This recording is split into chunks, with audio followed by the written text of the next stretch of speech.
2 ఇంచులు పెద్దదైపోయింది, నాకు కట్ చేయడం కూడా రాదు. చెల్లిని అడిగితే కట్ చేస్తుందేమో. చెల్లి, ప్యాంటు 2 ఇంచులు పెద్దదైపోయింది, కట్ చేస్తావా? ఇప్పుడు అవదన్య, నేను చదువుకోవాలి. సరే చెల్లి. అమ్మ, ప్యాంట్ 2 ఇంచులు పెద్దదైపోయింది, కట్ చేసేస్తావేంటి? ఉల్లిపాయలు కట్ చేస్తాను రా, ఇప్పుడు అవదు. సరే అమ్మా. వీళ్ళందరూ చెప్పే బదులు నేనే కట్ చేసుకుంటే బెస్ట్.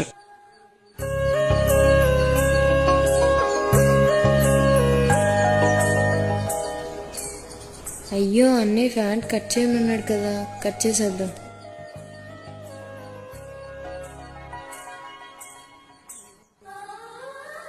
జన ప్యాంట్ కట్ చేయమండి కదా, కట్ చేసేద్దాం.